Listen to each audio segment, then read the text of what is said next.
Hello, one and all. This is Luckless LoveLinks, and welcome to Nightcall. If you've never heard of Nightcall before, it's a non-linear, narrative-driven noir investigation game where we play as a cab driver, working the Paris night shift, and it looks like it's just oozing with the kind of style that I love. I love playing as an investigator, even though I might not be the best at it. I'll miss some things, I'll get some things wrong. I just love playing that role in games. And the rest, I kind of feel like it's probably best we just discover that as we play through, because I think there's going to be a lot of surprises to this game. I'd like to thank the developers Monkey Moon and Black Muffin, great names by the way, as well as the publisher Raw Fury for this pre-release copy to play with all of you. And if you're interested in getting it, the game releases on July 17th. I also want to give a bit of a content warning. Nightcall is intended for mature audiences and has text references to violence, sexual acts, and use of alcohol, potentially triggering dialogue with themes including tragedy, politics, religion, and violence. So expect some mature themes and content. Let's get into this, everybody.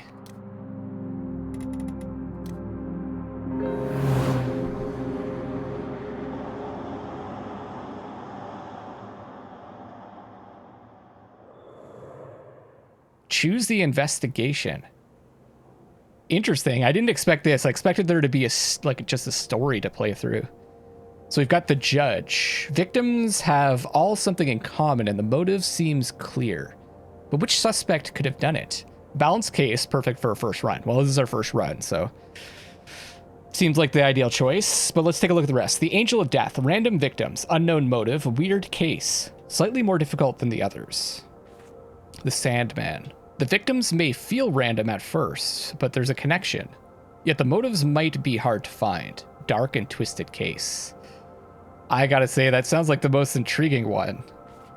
What else do we have? Surprise investigation. The game will randomly pick an unsolved investigation. So picking from these three, I guess. Random investigation all. The game will randomly pick an investigation, no matter if solved or unsolved. Okay. That's cool. I wonder if they're going to add more investigations to the game as well. That'd be neat. Okay, let's go with the judge. First playthrough, suggesting this, so let's do that. If you like the game, we could do another investigation as well. Choose the difficulty mode. Story. Money will be easy to get by. Huh. So does that mean that there's like some simulation elements to the game? Like we're actually managing our taxi? I guess it is. Maybe some survival stuff. I don't know. The investigation will be easier. Every action will take less time for a chiller experience. Nah, I like chill, but I want some intensity as well. Balance. The way Nightcall was designed, that sounds good. Hard. Money will be tighter. The investigation will be harder to solve. Every action will cost more time for a more challenging experience. Maybe next time. Let's go balance on this one. I like that that's how it's designed to be played. That's what I like to hear.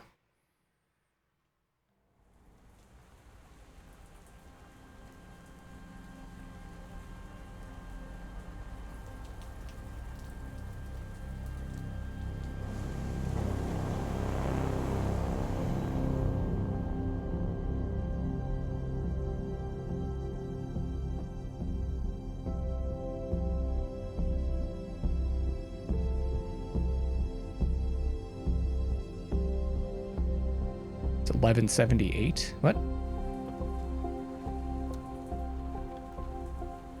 Oh, that must have been the fare. Doesn't look like there's anyone else in the cab.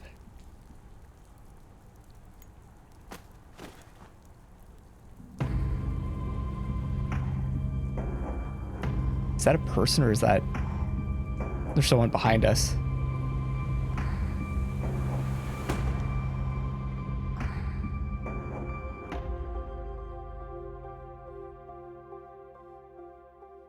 Cool.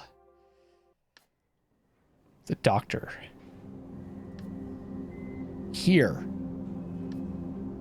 Sir, can you hear me or do I need to speak up?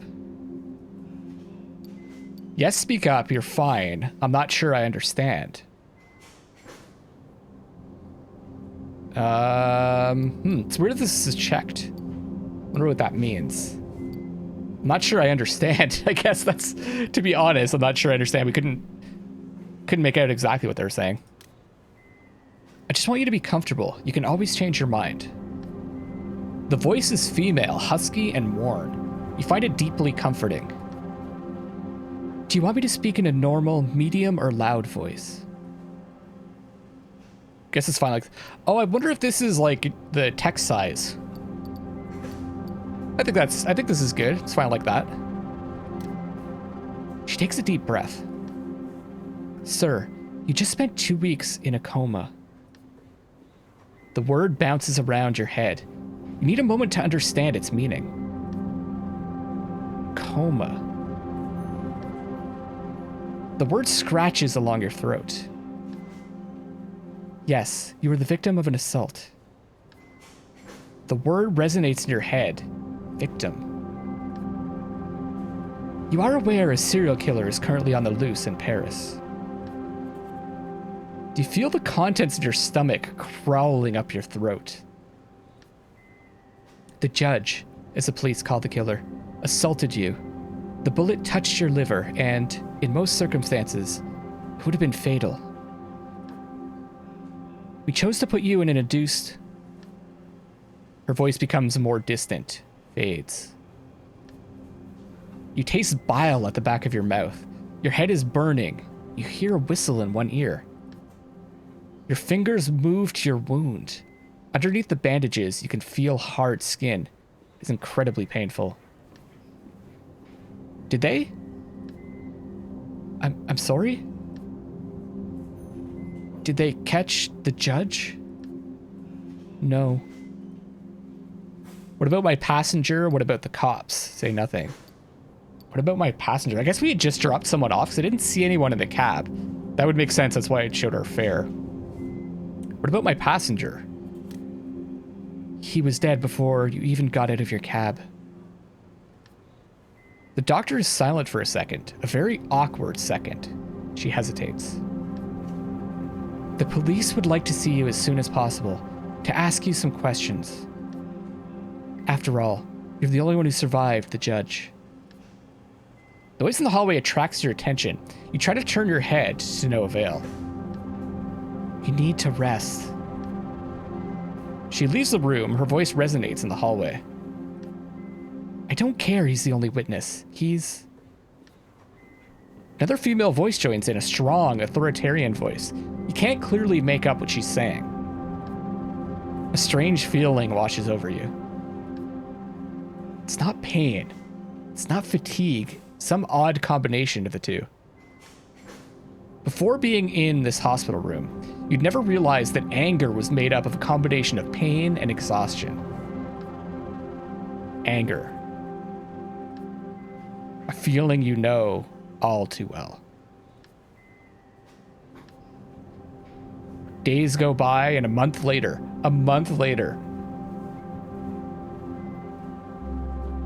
night 1. Neat. Okay. Boss. Well, look. I've got a bit of a problem. A real problem, that is. You have a pounding headache. It's your first night behind the wheel since the attack. So we got our boss, this is us. And we've got Paris at the top. Are you listening to me? You catch your boss's eye in the rearview mirror. Sorry. Say nothing. This must be like the default choice or something. That's why there's like dots there. Sorry. Just want things to get back to normal, to clear my head, to stop thinking about it all. He's watching you closely, trying to make out what's going on in your head. You know I'm worried about you, don't you? I know. You're like a son to me, you know? I know. And you know he's about to tell you the story of his taxi fleet. Again. When my father died and left me the store, I could have sold it. I could have retired, gone back to the old country. Interrupt him. I think we want to let him go on, right? We personally haven't heard the story, so let's hear it. We're gonna let him go on.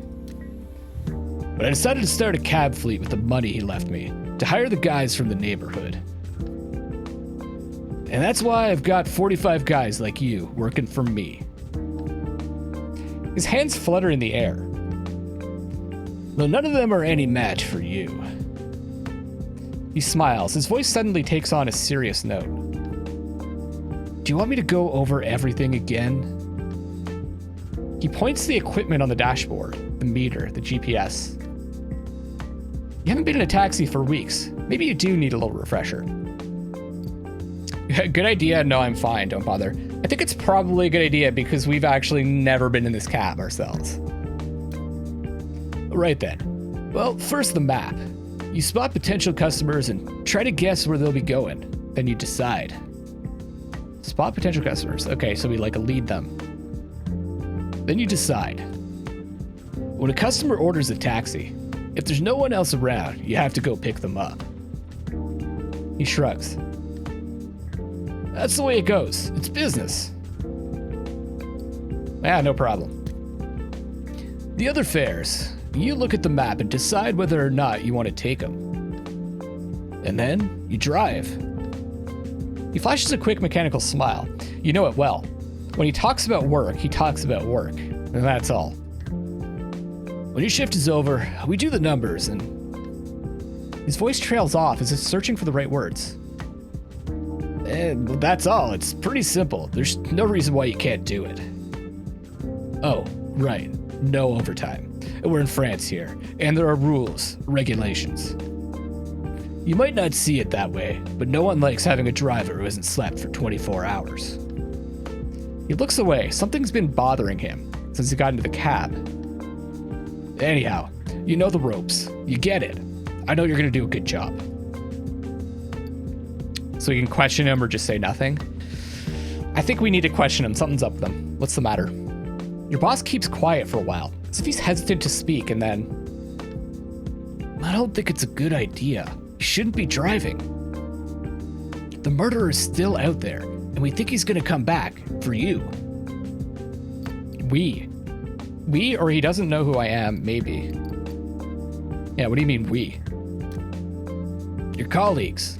I do, too. Anyway, I'll let you get back to work. Every minute spent on your taxi is a minute lost. He gives you a smile, half ironic, half serious. Good night, have a good evening. You can count on me. You can count on me. We're fine. Scratches at an invisible stain on the armrest. He's a bit nervous. Yeah, I know. That's the problem. He smiles. Your boss opens the door and exits the cab. You watch him cross the street and enter the fleet garage. A couple of colleagues are milling about. Taxis are coming and going. I love this music. They all ignore you, consciously or unconsciously. You are branded. You sit there a moment, then turn the key in the ignition. The hum of the engine sends a tingle down your spine. It's impossible to describe how you miss that feeling. I could see this being addicting. The night shift, you meet all kinds of weird people. Yeah, I could see that totally. It's back to the night shift, back to life. Despite the attack. Despite it all.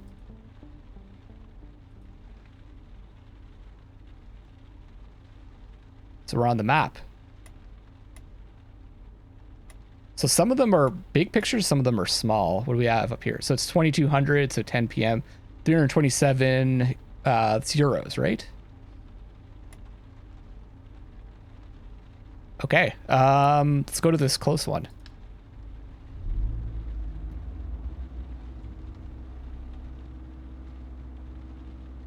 It's a lady. Leonie Bremieux. Metro Victor Hugo, please. Distance 6.83 kilometers, fare 1777. Interesting. So why would we refuse? I guess we're going to get a sense of what the best fares are, right? So that's our fuel too. And I guess that's how much time we have in our shift. 22:55. So we spent 55 minutes getting there. Let's accept. The passenger gets into the cab and gives you her address. Her voice is muted, far away. So that's kind of what this game is, I believe. It's these conversations with different passengers. Okay. You start up the cab. She appears rather meek, subdued. like she's about to fade away. You look up at her. She returns your gaze, but she's not there. It's as if you weren't looking at an actual person, but at a silhouette instead, in the shape of a human being. So we can say nothing if we want to, or we could say, everything all right? Nice evening, isn't it? Would you like some music? Let's try out the music. Would you like some music? She looks like she might need a bit of a distraction. Music? She pauses. I don't know, if you want. She breaks off again. What kind of music do you have? Well, whatever's on the radio. I never listen to the radio. I don't really know what's any good.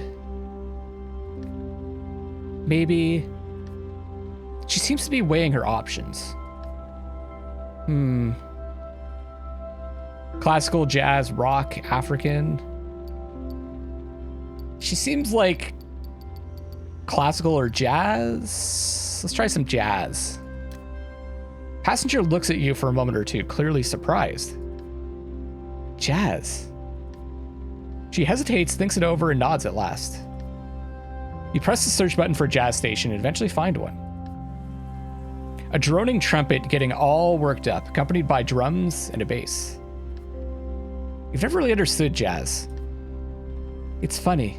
Music like that is so impenetrable. Would you like me to change stations? No, it's fine. Really, I like it. My thesis supervisor listens to a lot of jazz. With time, I began to like it too. Your thesis? Yes. Not another word. She turns her head slightly as if thinking about something unpleasant. What's the subject? The progressive nuns of Rancé Abbey at the dawn of the industrial era. The air in the cab seems icy. I didn't quite get that. Sounds very specific. Let's ask her to explain more. I didn't quite get... Or are we asking her to repeat herself? Well, we're trying to figure out the game, so let's try this. Oh, and that's how long we have until we get to the destination. So we do have a bit of a time limit. Interesting. Didn't quite get that. It's a thesis on nuns who introduced quasi-industrial production regulations at a time when the rest of Europe. She sighs. It's deadly boring. A subject that no one's interested in. My thesis supervisor for a start. My parents, my ex, and worst of all, even me. She stares at you. Oh, neat. The subject is a trap. It's never been explored, and it informs our perception of women in the 18th century. But no one is interested in it. That's how it goes. I got used to my thesis, to the subject. Doctoral theses are rarely interesting, you know. But mine, I think I've hit rock bottom. You shouldn't say that. I'm sure it's interesting. It's a useful subject, isn't it? Let's try to comfort her a bit. You shouldn't say that. I don't need your pity. She speaks in cool, clipped tones without any animosity. You find it disconcerting. I chose the path I'm on. I'm entirely accountable for it. She hesitantly lifts a hand. But I'm the one who chose my thesis. Me and no one else. To be honest, it will no doubt be the only thing that remains of me when I die. Damn. Shouldn't say things like that. What if you tried something new? What do your friends think? What if you tried something new? Something new? Like what? I have no practical skills whatsoever. Do you know how to drive? She stares at you. As a matter of fact, yes, I do. Then you could drive a cab. Brief pause. I see what you're hinting at, but I don't think I'd be able to do it. I'm sure your job requires more than driving skills. I'm not very good with people. I wasn't either at first. It's not such a big deal. It's a service just like any other. Let's go with I wasn't either at first. And then, day after day, I got to know people better, to understand them. It's something you learn. She lowers her eyes. I'd like to believe you. Taxi driver, it's just an example. There are dozens of jobs that don't require any particular skills, as you said. You have to give it a go. Try your luck. Talk a little more about yourself. Change the subject. Let's talk a bit more about ourselves. The idea about doing this is also we find out more about ourselves, because we're just being introduced to, well, ourselves, our character. B. Before I did this job, I thought I was no good for anything. Then someone gave me a chance, trained me, gave me... You break off. The young woman is visibly moved. Unshed tears glisten in the darkness of the cab. Sorry. Don't be. It's nothing. It's me. A wry smile tugs at the corner of her mouth, as if she enjoys the thought of seeing loathsome people suffer. Interesting. It's as if she enjoys the thought of seeing loathsome people suffer. My parents think... Her voice falters. She's unable to go on. It takes her a few seconds to pluck up the courage to speak again. My parents think I've made a mess of my life. I know they do. They haven't said so, of course. They're there for me. They help me. But deep down, they know it's too late. The jazz number on the radio has become distinctly more aggressive, almost dissonant. You briefly consider turning down the volume, then change your mind. Awkward. That wasn't the right choice. I'm 28. I'm doing a doctoral thesis on 18th century nuns. My brothers went to top business schools and earned MBAs. They're married and have children. And me, I'm compiling pages and pages of information on nuns. You pull up the passenger's address, an opulent-looking building. You pull up to the passenger's address, an opulent-looking building in the 16th arrondissement. The young woman is perfectly still, seemingly paralyzed. I am very grateful to you for having tried to cheer me up. Without success, but I really appreciate your trying. We didn't pick the right music. A trace of a smile plays across her lips. Okay. That's good. You believe that everyone has a purpose in life? She shrugs. I don't. She hands you the fare, then exits the cab without a word. A moment later, she's walking away, heading towards her building. You sit there a moment longer, then start up the cab. So we got 1777. No tip! Really? I thought we deserved a tip on that one. Take. Why wouldn't I take it? Do I have another option? Very interesting. Oh, I can scroll too. Okay. I thought maybe I'd have to go to the edges to scroll. Well, let's go to let's do this one. I mean, I'm just guessing, right, at this point. I'm sure if we get to know the areas, we'll be able to make a more informed choice.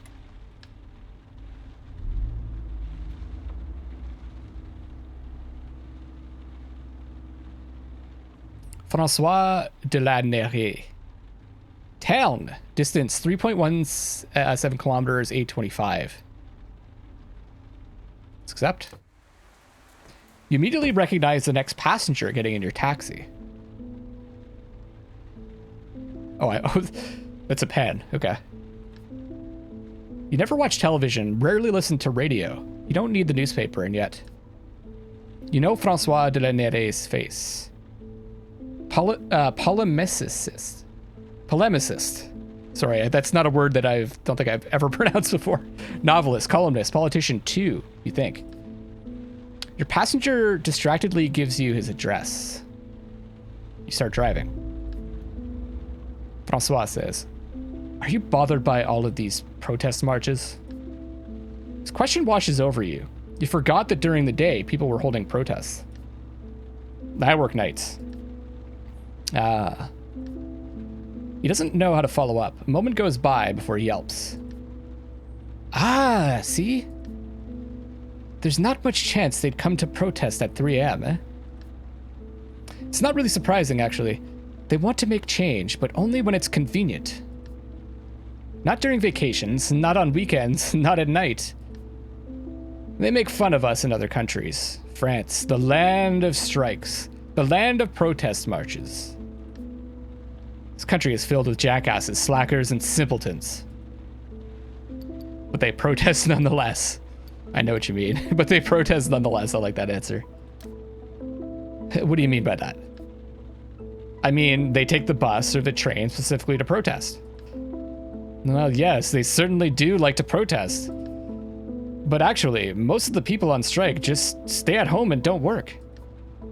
Before you can get the slightest word in edgewise, he starts in again.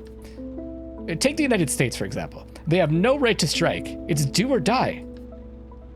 Spit flies from his mouth and disappears somewhere on the back seat. He's really into this. And they didn't become the most powerful country in the world by going on strike all the time.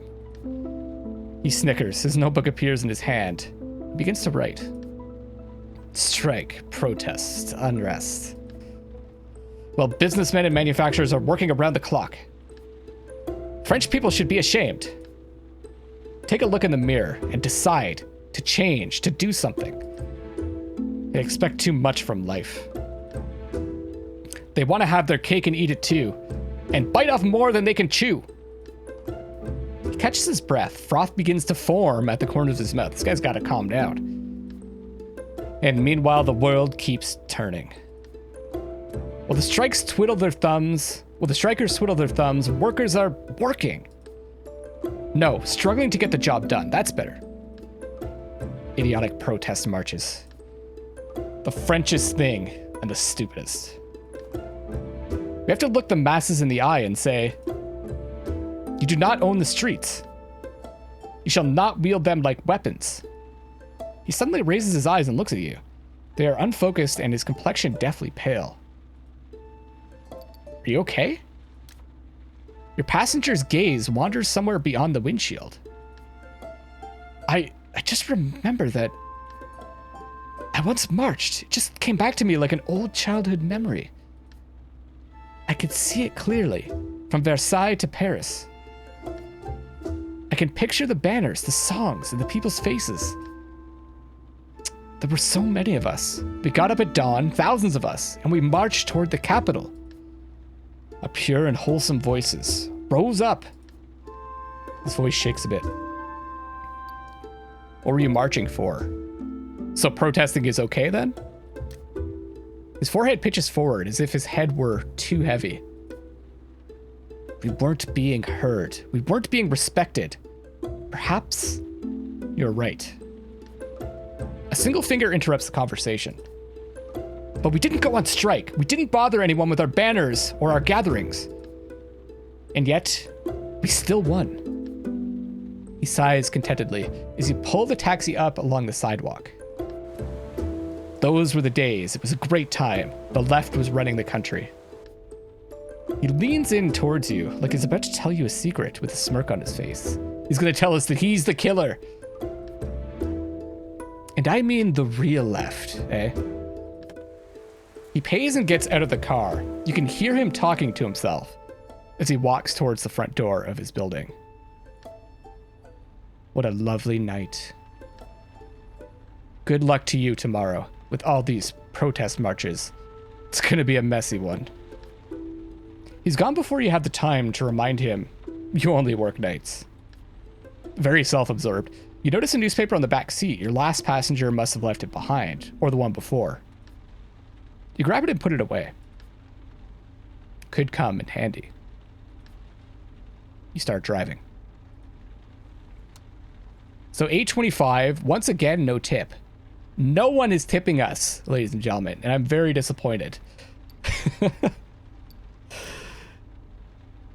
All right. Oh, the door suddenly opens and a woman gets into the back seat. Having a good night. For a second, you freeze. It's one of the cops working on the judge's case. She grins at you. Her voice creaks.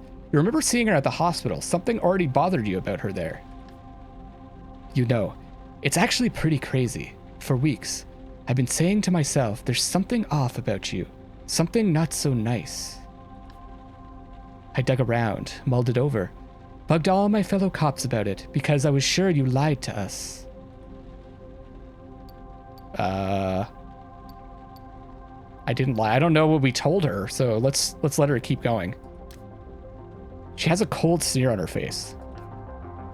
I'm going to be frank with you. She leans over to you. I don't think you're the judge. Nah, I just can't picture it. She squints, like she's trying to make you out from far away. Like you'd have gone to the extent of hurting yourself. Yeah, between us, it's a bit of a stretch. She stares at you.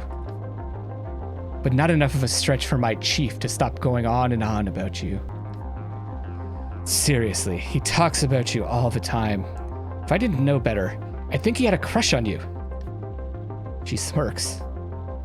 No, I think he's more interested in your profile. In prison at 17. An icy chill fills your gut. And for murder, too. You open your mouth, but nothing comes out. Since you got out, you've kept a low profile, but you're lying about your name and your address. I checked. It's normal, you'd say. If they get word of your time served, no loan for your permit, no lease for your car, meaning no second chance at life.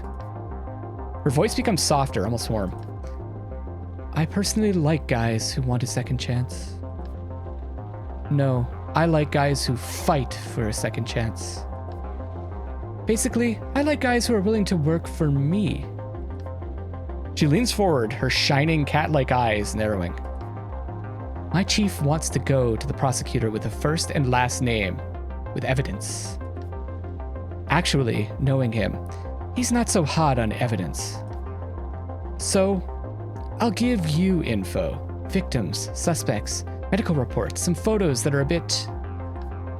She makes a gagging noise. You have to be discreet. Keep it between you and me. Interrogate, ask questions, dig around. So I'm not a cop. She shrugs. Don't worry.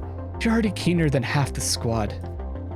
And don't forget, I'm not asking you to make an arrest and deliver the killer wrapped up with a bow in front of the station, okay? You're no Batman. Maybe we are Batman. You're just here to get more information.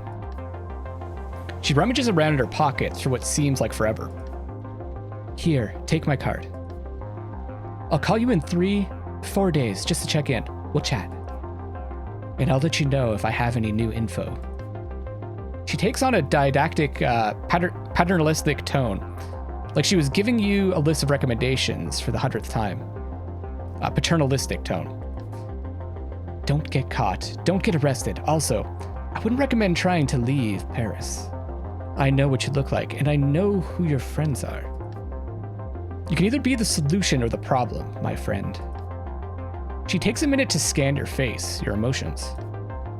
I have to go. I'll go check on you-know-who. Her smile is biting. That reminds me, she knows you've done time? You shake your head, she snickers. Oh, my little dirtbag. You cover your tracks well. What if I refuse? If you refuse? Simple. I turn you in. I'll send your picture to all my friends in the media and every asshole in Paris. Your picture with your name on it. Your real name. Anyone close to you will have their places searched. They'll be put under house arrest, spend nights in jail. You have any idea how tense things are with that fucker's trial underway? You sigh. You know just what she's trying to get at. Come to think of it, your last names are almost the same. You could be brothers, actually. Oh, there's a terrorist on trial. Nothing like that terrorist. I'm nothing like that son of a bitch. She smiles. Let me tell you, with that face of yours and your handle, they'll welcome you with open arms. And we're just gonna say nothing here. She takes on a serious tone, businesslike. I want to catch this killer personally. I want to drag him to court, ruin his fucking life with a bang. I can't botch this case, you got me? And neither can you, right? Obviously. Well, great then. We see eye to eye. So you can just say you're my informant, my CI. He ripped open your gut. You saw your own insides. You were in a coma. Yeah, you have plenty of reasons to want to get back at him. She furrows her brow. Yeah, I think you're actually going to do what I tell you to do. You investigate, ask questions, listen to all the rumors, and you come up with a list of suspects. She lays her hand on the door handle and freezes. Oh, right. And don't get fired. Without this cab, you're worth nothing to me. You glare at her. Psst. We're gonna say nothing. That's just gonna make things worse. She puts her hand up and you can hear the words behind it. This conversation never happened. I'll make sure you get more intel tomorrow. I'll find a way. Until then. Not a word to anyone, obviously. Not a word. The door opens, squeaks, and slams shut. Fucking bitch. You sit alone for a while, teeth clenched, dry-eyed, ears buzzing. Shit. On the back seat, the cop left a pile of papers. Shit. Key in the ignition, motor running. Radio on crackles. You turn it off and start driving. Talking to passengers might unlock new documents and clues for your investigation. You'll find them back at your studio after your shift. So I guess maybe that paper could have been something like in a document. 6 clues discovered, available in your room.